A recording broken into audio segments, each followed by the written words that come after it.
Hello everyone, and welcome to the 2020 virtual Javelina Distinguished Alumni Awards.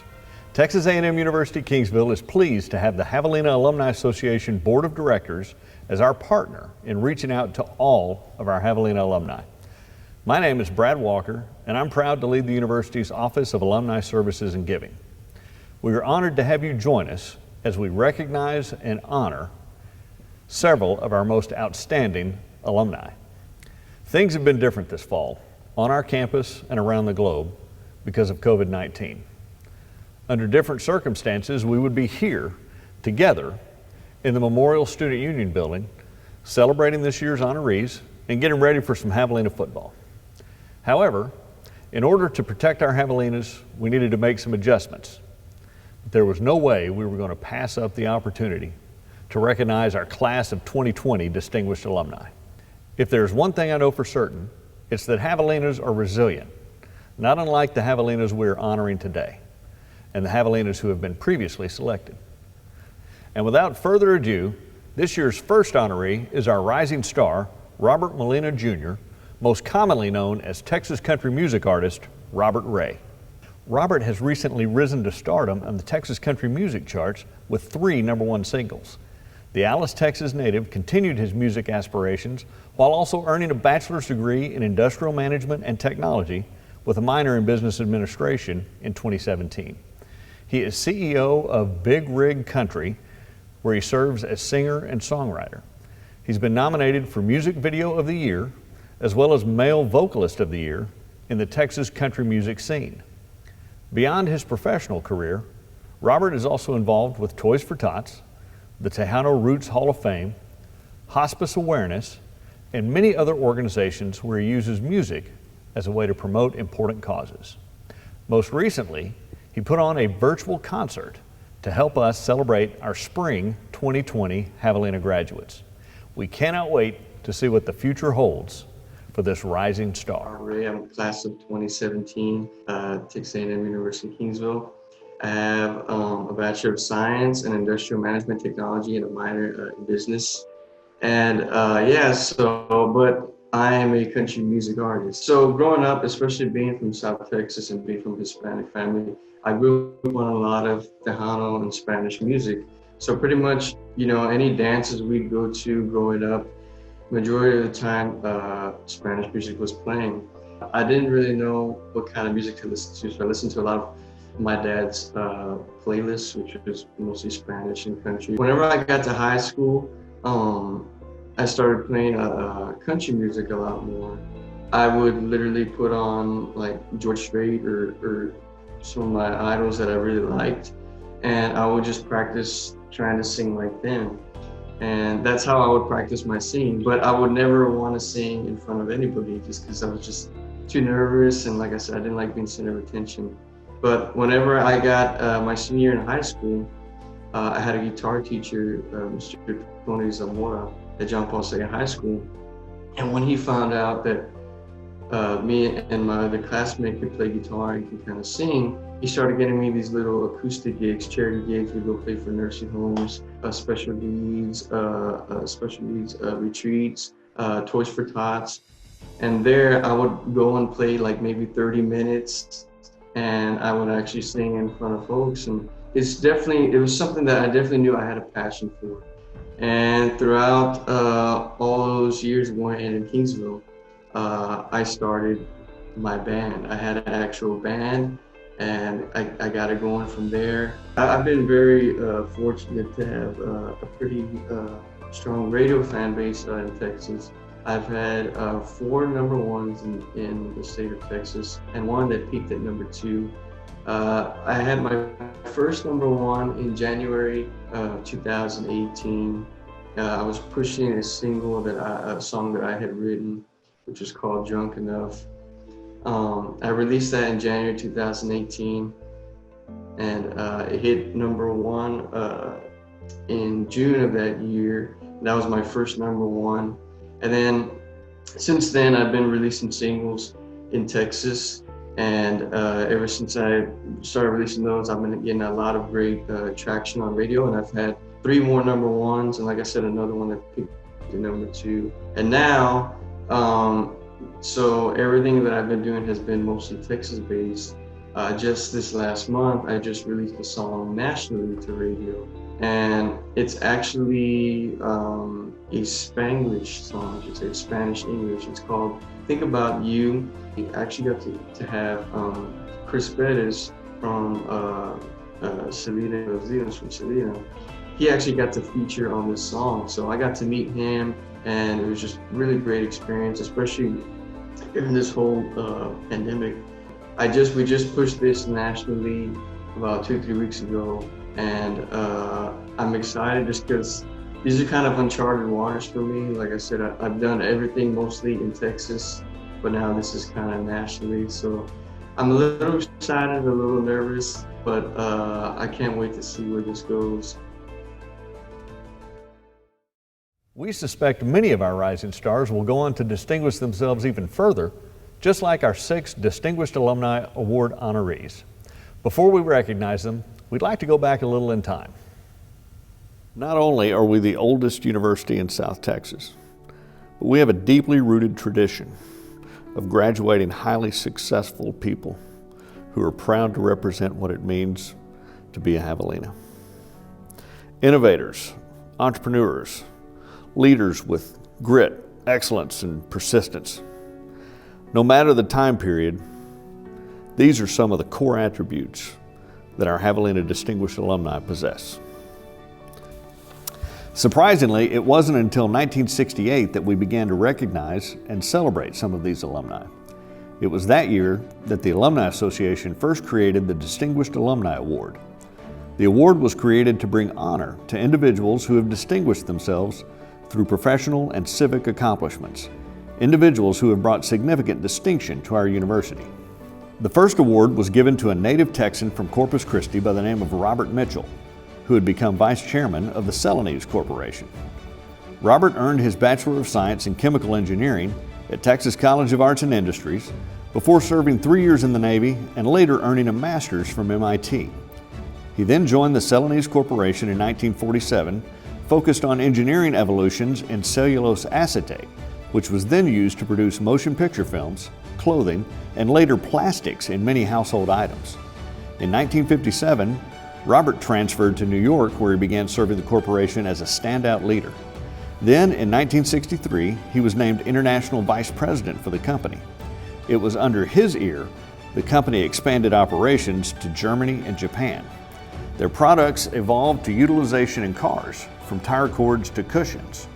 Robert's contributions to Celanese, innovations to engineering, and global footprint led to the naming of the Robert L. Mitchell Technical Center, where the research division of Celanese was headquartered in the 1990s. Robert isn't the only Javelina to have left a significant mark in our world. With over 50,000 alumni, we have Javelinas doing amazing work across the globe. Only 94 of these alumni have received the Distinguished Alumni Award, and 17 have received the Rising Star Award. Almost 20 years ago, we realized we would never be able to recognize the thousands of deserving alumni if we only celebrated one per year. We are grateful to the Javelina Alumni Association for working hard to bring honor to more alumni like those we will celebrate this year. Starting in 2003, our alumni agreed it was time to recognize graduates who had experienced professional success early in their careers. The first alumna nominated was Eva Longoria. By 2003, she had achieved success acting in The Young and the Restless, General Hospital, and appearing in Beverly Hills 90210. Soon thereafter, she would go on to reach mega stardom in her role as Gabrielle Solis of Desperate Housewives and take additional roles in many other successful productions. Both the Distinguished Alumni and Rising Star Awards would not be possible without the time and service of our alumni volunteers who review many nominations each year. We are grateful for their service and dedication in helping us to honor such accomplished Javelinas.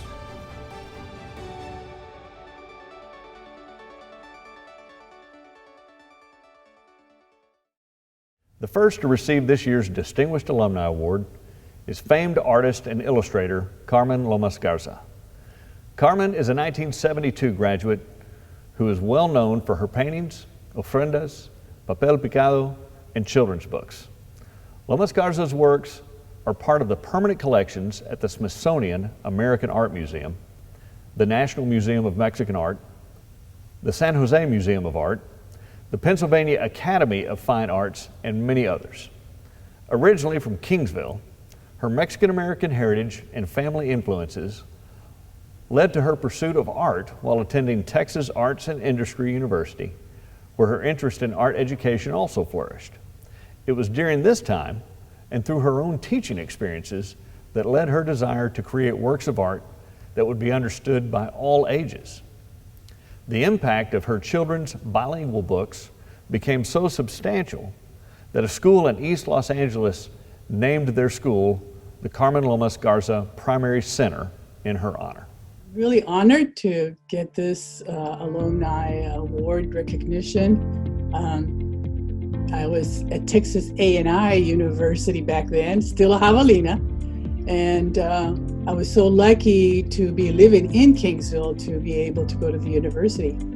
I was about 13 when I told my parents that I wanted to become a professional artist, because they had been emphasizing to us kids, my brothers and sisters, that we needed to decide what it was that we were gonna be doing as adults for our lives, our careers. And I knew I really liked art a lot. I had always seen my mother and my grandmother doing art, and my father was very constructive with his hands, building things. And so, and I had an art class, a couple of art classes in elementary school.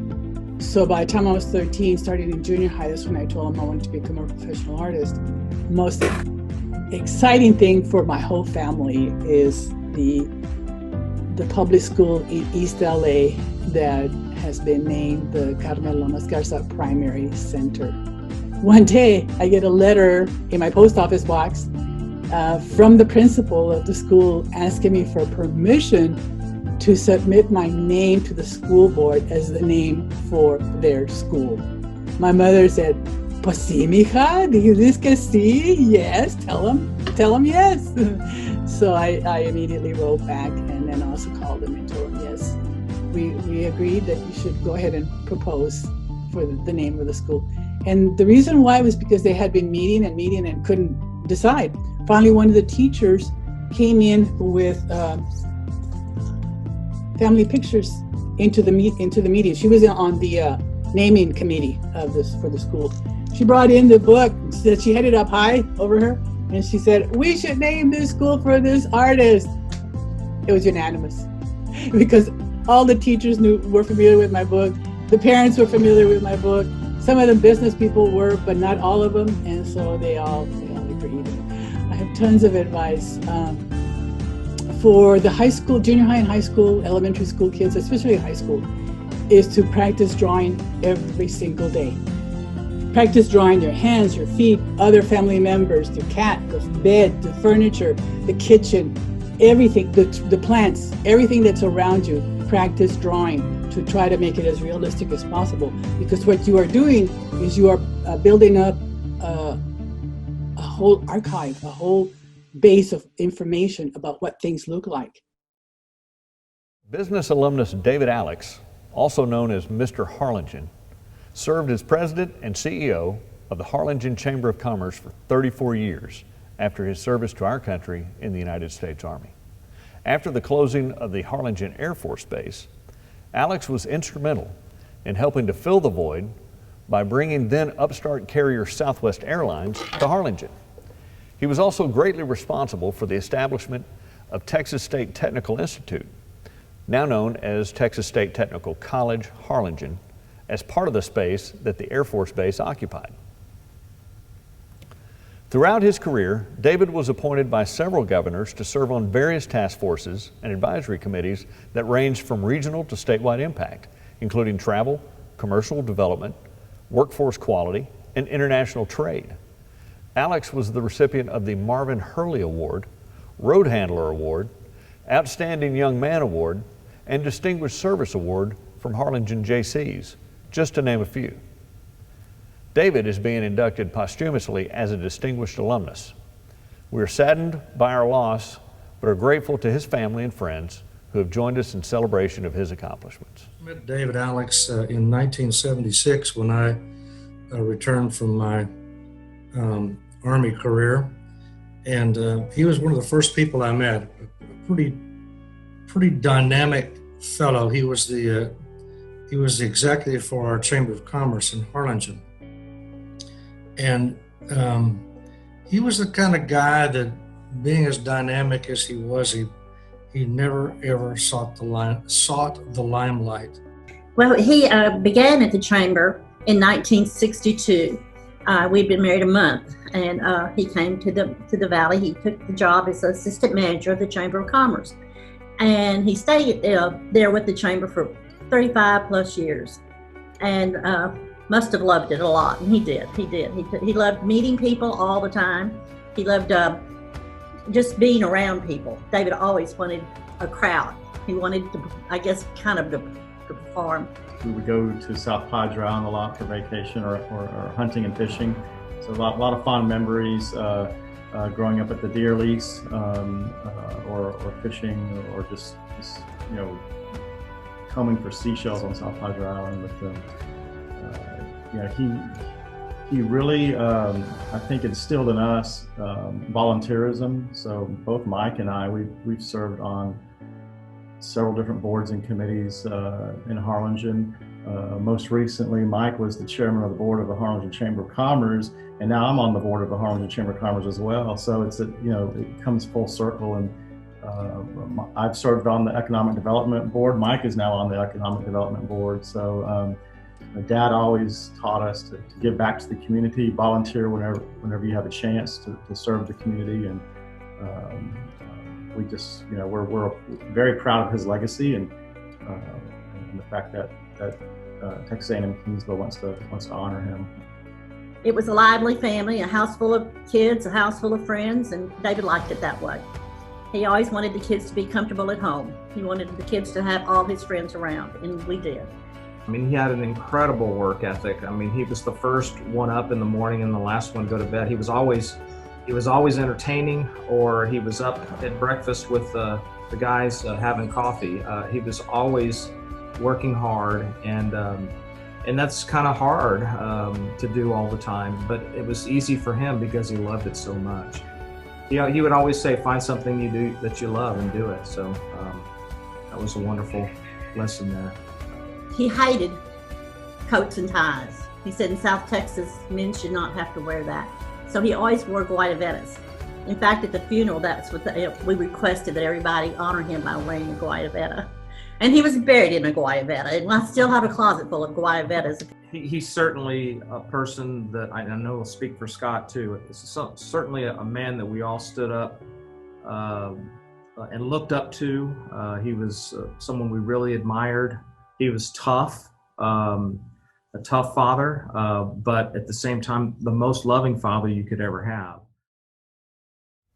A 1984 master's graduate, Dr. Donna Shaver, has recently been recognized as a finalist for the Samuel J. Heyman Service to America Medal for her work in the recovery of the Kemp's Ridley sea turtles.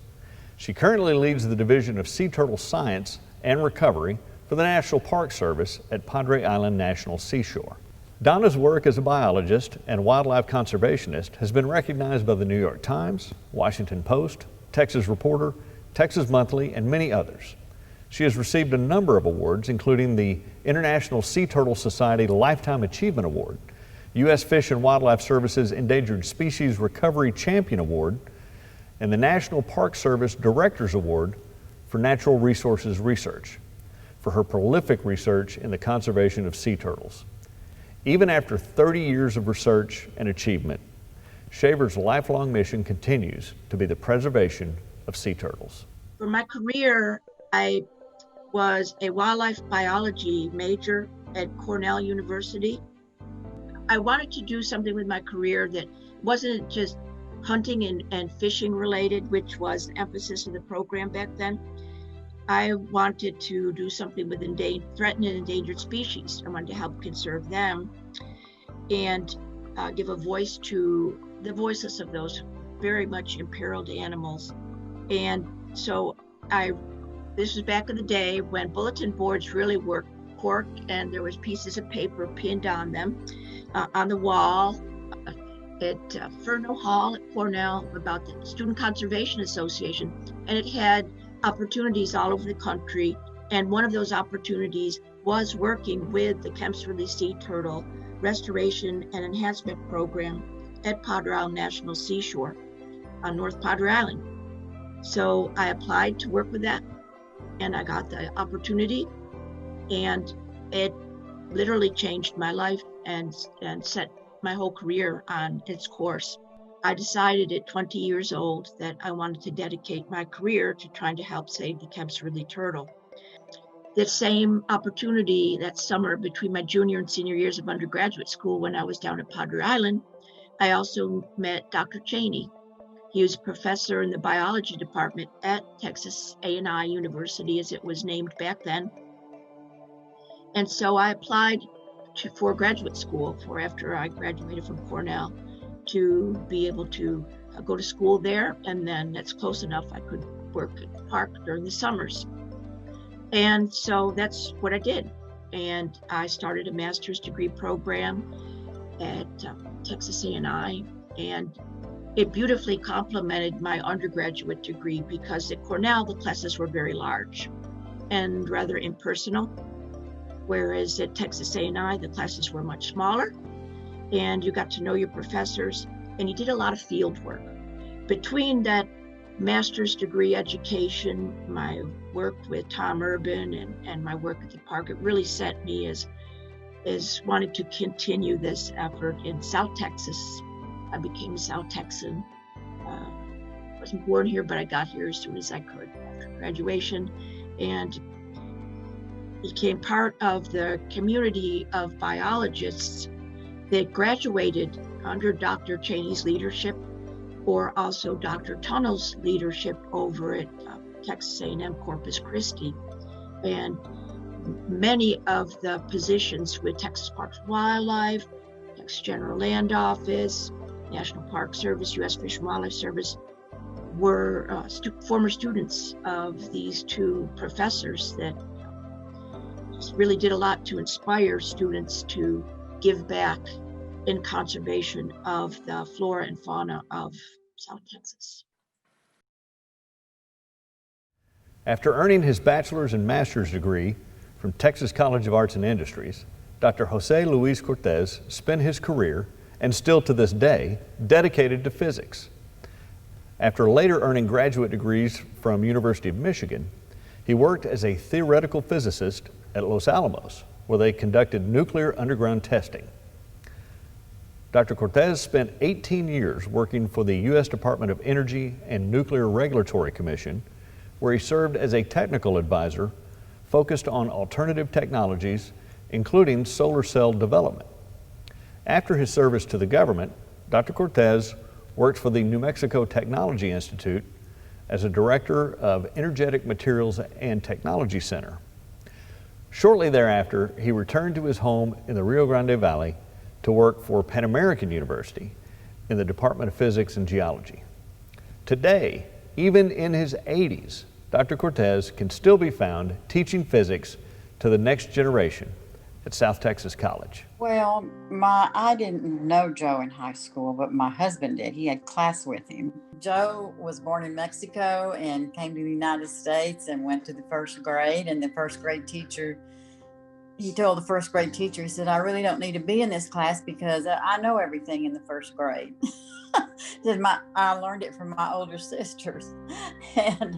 and so she said, well, okay, we'll let you go to the second grade, but if you don't do well, then we'll send you back. But of course he did well, and did well ever since then. And he was just a very humble, hardworking young man, and he just put all of himself into everything he did. And you never hear him brag about anything or say, oh, I was this and I was that. He just is not that kind of individual. He's very humble about it. Reminiscence of Jose Cortez, 2020 Distinguished Alumnus Award, Texas A&M University. I have only a few words to say to Texas A&M Kingsville current students. Make good use of your time and pay attention to your teachers, most of whom have your best interest at heart. In my case, it was those teachers at Old A&I that inspired me to excel and go beyond just passing the class. The PhD came along rather fast too, since my professor, a graduate of Princeton University himself, liked what I had done for my thesis work and suggested I do a project on the hydrogen molecule and look at the interaction of hydrogen atoms at large distances and consider the interaction of both atoms and their respective electrons.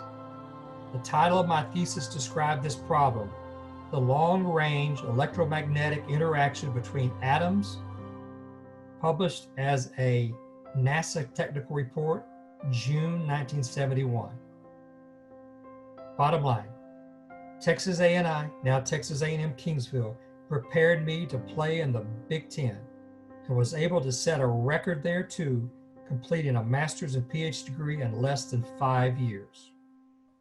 Sincerely, Jose Luis Cortez. Go Hawks. Angelica Angie Barrera currently serves as the Associate Vice Provost of Student Success at the University of Texas at San Antonio, where she has spent most of her career serving students while focusing on innovation and collaboration in higher education academic advising. Angie was a 2019 recipient of the Region 7 Administrator of the Year for NACADA, the 2018 UTSA Leadership Awards, and the Latino Star Award by the Hispanic Policy Network in 2016. She earned a bachelor's and master's in kinesiology from Texas A&M University-Kingsville, where she later earned the Women's Leadership Be All You Can Be Award. Beyond being a leader in her field, Barreta is also known for her service and dedication to the organizations such as Los Comadres de las Americas, on Texas Public Policy and Civil Engagement, Texas Academic Advising Network, the Hispanic Association of Colleges and Universities, and Phi Epsilon Kappa National Honor Fraternity. I actually chose to transfer to Texas A&M University-Kingsville after my sophomore year at Texas A&M. I wanted to become an athletic trainer, and I had decided when I finished school, high school, that I thought I wanted to go into physical therapy. But as I got further into my education, I realized that most of my focus was in sports medicine, and that my heart and soul was actually working with our student athletes. And it was the best decision for me to go to an athletic program that gave equality to both women and men. So I did not have to just work female sports. So I chose to go to Texas A&M University-Kingsville into the athletic training program in the Department of Health and Kinesiology. So my current title at the University of Texas at San Antonio is the Associate Vice Provost for Student Success. One of my ultimate goals at any place that I have worked at was to achieve family and connection. So at any of the places where I have worked, this is my 5th university, is when I feel the most proudest is when I have that sense of belonging and family, when I have all of my team members working for one ultimate goal, and we're willing to work hard and sacrifice endless hours. That is my proudest moment. When I feel that rhythm, that's a sense of pride that can't be replaced. It doesn't have to be a plaque on the wall, but when you know that you have a team who's behind you. And it's those little proud moments in my career where I know that I have made a connection and I have contributed to. I tell people I'm here to grow and develop and let you fly. Those are my proudest moments. I am a Javelina true and through and blue and everything else. It's a sense of pride, but that sense of pride going to that university that I have with the Department of Health and Kinesiology, with athletics, it's uncomparable. I can pick up the phone at any point in time and they're my family, and call my family and they're there for me instantly. If A&M Kingsville asks me to do something, we're gonna do it. And we've helped in many ways. My husband helps the athletic program organize the golf tournament. We've helped recruit as much as we can here. We go to events, but just being, once a Javelina, always a Javelina. And that's a pride that people can't take away. Roberto Montoya is an entrepreneur and defense technology leader. He is currently president of Defense Support Solutions, owner-manager of Interoperable Communications, and is also the CEO of VRC Corporation. His business ventures often focus on serving government systems as it pertains to testing prior to field deployment of technology security. This all came after Montoya served 22 years in the United States Army, where he grew his skills in international relations, security, and data. Prior to his service, Montoya earned a bachelor's in business administration from Texas A&M University in 1970. He also earned a master's from Army Command and General Staff College, a master's in political science, international relations from the University of Kansas, and a master's degree in information systems from the University of Southern California. Montoya's roots began in Corpus Christi and now range across the globe through his travels and work in Germany, Latin America, and Spain, to name a few. His significant work in defense is highlighted by negotiations and management of international contracts with government leaders that are U.S. allies.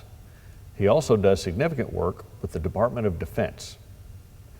Beyond his service to the country and our world, Bob, as he is commonly known, is an active mentor and servant leader to a number of organizations.